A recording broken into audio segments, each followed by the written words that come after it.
Honey, what are you doing? She's got on the dress she made. Oh, come on, let us see it. Lucille Ball's final interview left everyone in tears. Lucille Ball was more than just a famous actress. She was a true legend. For many years, people around the world laughed with her, thanks to her incredible work in shows like I Love Lucy. Her bright red hair, funny facial expressions, and perfect comic timing made her one of the most loved stars in television history. But behind the jokes and laughter was a woman who had lived through many hard times. She had dreams, heartbreak, illness, and moments of great success. And in her final interview before she passed away, Lucille opened up about her life in a way that made everyone cry. It was a rare moment where fans got to see the emotional truth behind the laughter. That interview was not just the end of her story, it was a reminder of how much she gave to the world. This article takes you through Lucille Ball's amazing journey, from her difficult childhood to the final words that touched millions of hearts. Lucille Ball was born on August 6, 1911, in Jamestown, New York. Her full name was Lucille Desiree Ball. Her father worked for a phone company, which meant the family had to move often. Sadly, when Lucille was just 3 years old, her father died from typhoid fever. That same day, a bird flew into their house, and little Lucy was terrified. That experience left her with a fear of birds for the rest of her life. After her father's death, her mother, who was pregnant at the time, moved the family back to New York. There, Lucille grew up with her grandparents, aunt, uncle, and cousin Cleo. She was very close to Cleo, who would later become part of her professional life. Lucy loved visiting Celeron Park, an amusement park near her home. She would watch plays and performances and dream of being on stage one day. Even as a child, she knew she wanted to make people smile. Lucille's early life was not always easy. When her mother remarried, Lucy and her brother had to live with their step-grandparents for a while. They were very strict and didn't allow mirrors in the house. Lucy once got in trouble for looking at herself in the only mirror above the sink. These strict rules made her feel unwanted and sad. But everything started to change when she got a chance to be in a local show at age 12. Her stepfather suggested she audition for a chorus line in a show organized by his club. Lucy got the part, and when she stood on stage and heard people clapping, she felt something powerful. For the first time in her life, she felt seen and appreciated. That one moment helped her understand that performing made her happy. It gave her hope during hard times and pushed her to keep going, no matter what obstacles came her way. By the time Lucille was a teenager, she was determined to become a performer. At age 14, she began dating a man named Johnny DeVita, who was much older than her.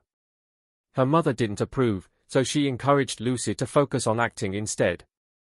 Even though the family had little money, they sent her to drama school in New York City.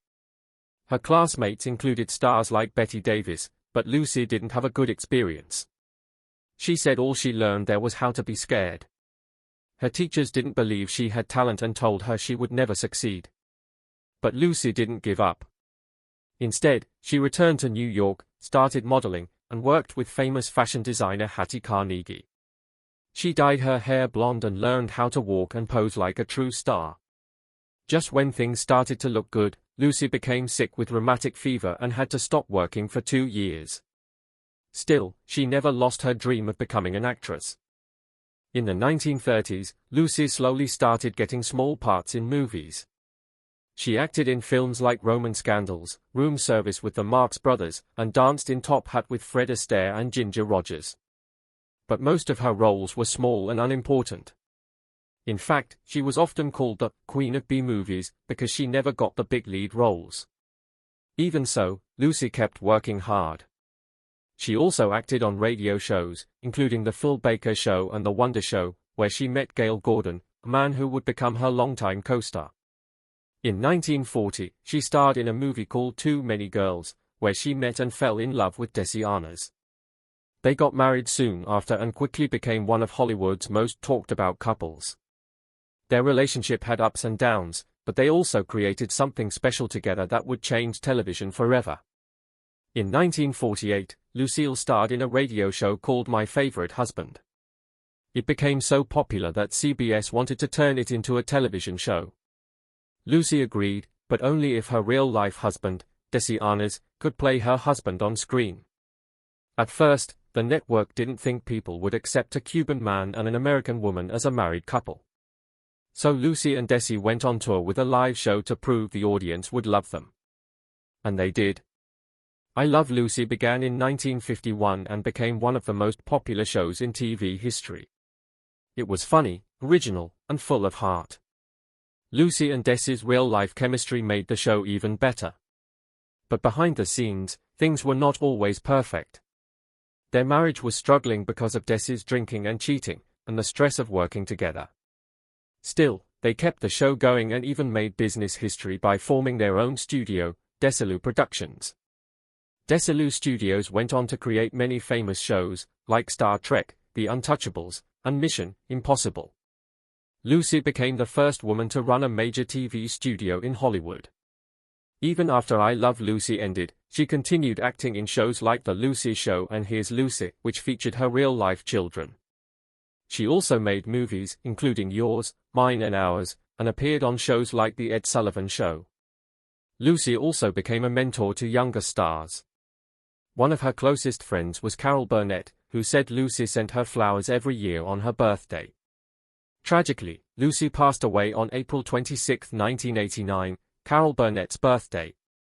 It was a heartbreaking moment that showed just how deep their friendship had become over the years. But before she died, Lucy had one final chance to speak to the world. In 1989, just weeks before her death, she appeared on The Merv Griffin Show. She looked older, her hair was white, and her voice was softer, but her presence was still powerful. During the interview, Merv asked Lucy what she missed most about her early days in show business. Lucy paused for a long moment. Then she quietly said, "I miss Desi. I miss hearing the laughter. It's quiet now." Her eyes filled with tears. It was the kind of honest, emotional answer that made everyone watching feel something deep inside. Then she added, "We did something beautiful together. I just wish we had more time." The audience was silent. Merv gently took her hand. And then came the applause, loud, loving, and full of tears. That moment became one of the most emotional interviews in television history. Lucille Ball's final interview showed the world a side of her they had never seen before. People had always known her as the funny, loud, and fearless Lucy Ricardo. But in that quiet moment, they saw the real Lucille Ball, a woman who had lived through pain, loss, love, and triumph. She had given so much to her fans, and in return, they gave her their hearts. That interview wasn't about sadness, it was about love, legacy, and saying goodbye. It reminded everyone that behind every laugh she gave us, there was a person who had given her entire life to make others happy. And even in her final days, Lucy was still thinking about laughter, about Desi, and about the joy she once brought into millions of homes. Lucille Ball died just 1 month after that interview, on April 26, 1989. She was 77 years old. She passed away from a ruptured aorta, but she never stopped working, dreaming, or inspiring others. She left behind a huge legacy, not just as a comedian, but as a trailblazer for women in television and a symbol of strength. Her work changed the way people saw comedy, marriage, and women on TV. And though she's been gone for many years now, her spirit still lives on in every rerun, every laugh, and every heart she touched. That's why her final interview still brings people to tears. It wasn't just a goodbye, it was a thank you. And in return, we thank her for every smile, every giggle, and every unforgettable moment she gave us. Lucille Ball's final goodbye left everyone in tears. Lucille Ball was known around the world as the Queen of Comedy. Her bright red hair, loud laugh, and silly humor brought joy to millions. But behind her famous smile was a woman who lived through pain, pressure, and heartbreak. She faced hard times that tested her strength. One of those moments happened in the early 1950s, during the Red Scare. At that time, the US government was deeply afraid of communism. Anyone accused of being a communist could lose their job, their reputation, and everything they had worked for. Sadly, Lucille found herself caught in that storm.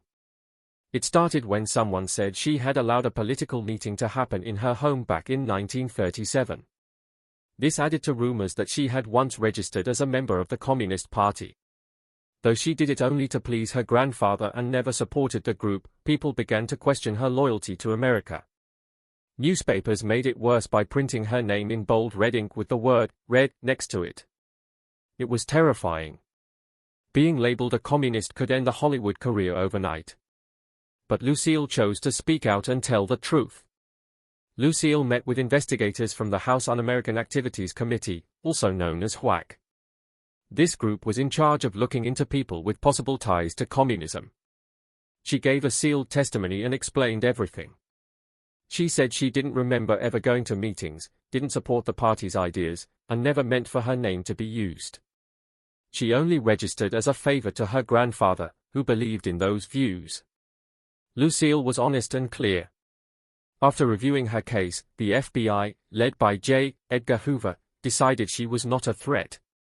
She was officially cleared. But that didn't mean the damage was undone.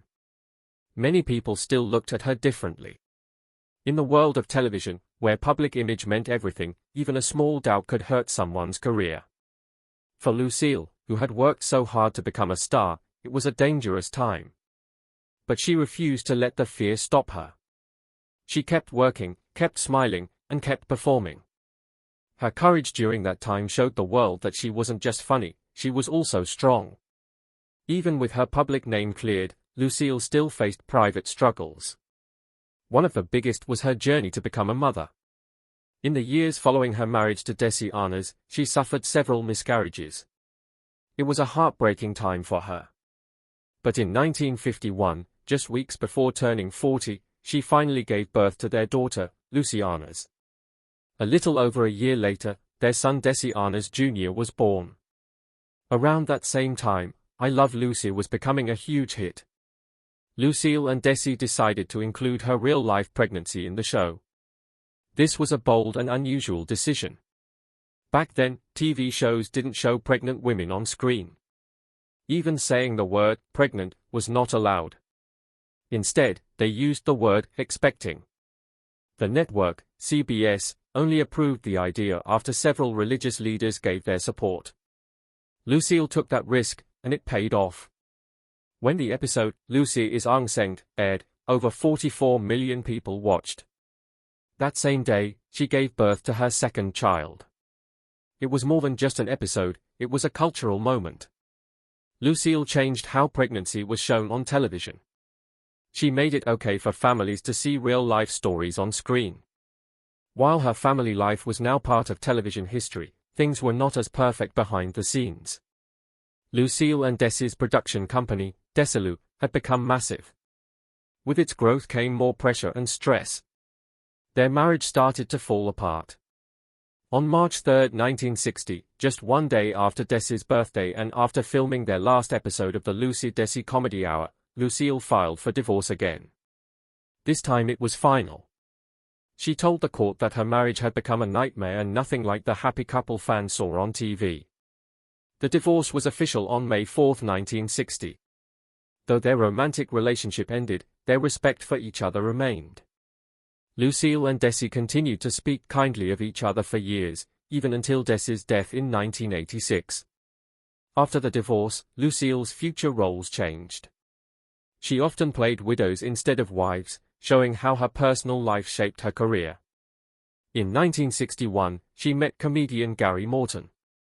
He was 13 years younger than her and had never seen I Love Lucy. Still, the two connected right away. They married in November that year. Gary joined Lucille's production company and learned the business. He even appeared in some of her later shows. Lucille found peace with Gary Morton, and their marriage brought her stability. They owned homes in Beverly Hills, Palm Springs, and Colorado. In a letter from 1983, Lucille wrote to a friend, "Boy, did I pick a winner." After the heartbreak of her first marriage, it was clear she had finally found happiness. Lucille was also a protective mother. She had strong opinions about her son's relationships. She didn't approve of his romance with actress Patty Duke and had concerns when he dated Lisa Minnelli. Lucille once said, "You cannot domesticate Lisa," showing her bold and honest personality. Even as she got older, Lucille stayed active and involved in show business. In 1986, she tried to make a big return to television with a show called Life with Lucy. It was a big deal. The show was made by people who had worked with her in the past, and ABC had high hopes.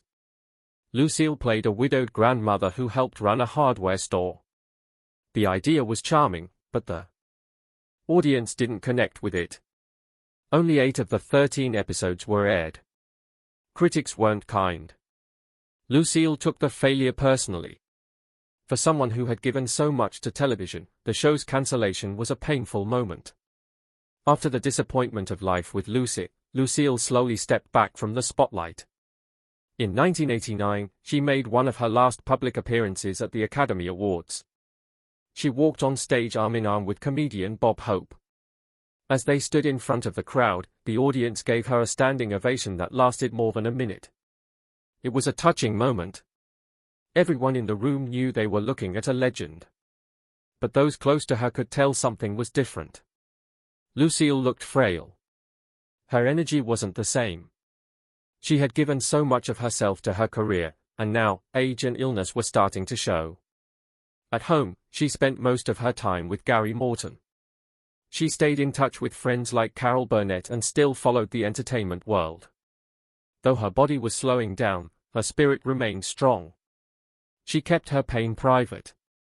Even when walking became hard, she pushed through. She never stopped being the brave, funny, and determined woman her fans loved. Then came a moment that truly showed the deep love and emotion that still lived inside her, even after all these years. Just 2 days before Desi Arnaz passed away in 1986, Lucille made a phone call that would touch the hearts of millions. It wasn't a planned event or a media moment. It was private, just 2 people, once deeply in love, sharing a final goodbye. During the call, Lucille repeated 3 simple words again and again: "I love you." Desi, weak and nearing the end of his life, listened quietly. Their daughter, Lucy Arnaz, witnessed the moment. She later said the call changed how she thought about love and loss. It showed her that love isn't always about staying married or being together forever. It's about showing up when it matters the most. That brief phone call carried more emotion than years of silence. It was raw, real, and full of feeling. For Desi, hearing Lucille's voice gave him comfort in his final moments. And for Lucille, it was a way to say goodbye not just to a person, but to a long chapter in her life. It reminded everyone that their story wasn't just about fame and laughter, it was about love, pain, and human connection that lasted until the very end. Lucille Ball passed away on April 26, 1989. After her death, she was cremated, and her ashes were placed at Forest Lawn Cemetery in Hollywood Hills, where her mother had also been buried. But that wasn't her final resting place. In 2002, her remains were moved to the family plot at Lakeview Cemetery in Jamestown, New York, her hometown. It was what she had wished for, to rest close to her mother. In 2007, her brother Fred Ball's ashes were also placed there. That quiet resting place became a peaceful spot for the Ball family. Even near the end of her life, Lucille stayed true to who she was. She didn't let illness stop her. She didn't let the past hold her back. One of her most famous quotes was, "I'd rather regret the things I've done than the things I haven't done." And she truly lived that way. She kept pushing forward, kept performing, and kept making people laugh. Even when shows failed or when her health declined, she showed up. That was her gift to the world, and her lasting legacy. Lucille Ball's life was filled with both joy and struggle. She changed television forever, opened doors for women in entertainment, and became a household name. But more than that, she was a mother, a wife, a friend, and a fighter. She faced personal heartbreaks, a public political scandal, and professional failure, but she never gave up. Her final phone call to Desi Arnaz showed the world that love doesn't always fade. Even after divorce and years apart, their bond stayed strong. That moment, simple, private, and full of emotion, said more than any interview or public speech ever could. It reminded people of what really matters: kindness, connection, and love. Lucille Ball may have left the stage, but her story still inspires. Her laughter still echoes in homes across the world. And her final goodbye, whispered over the phone, left a lasting mark on everyone who hears it.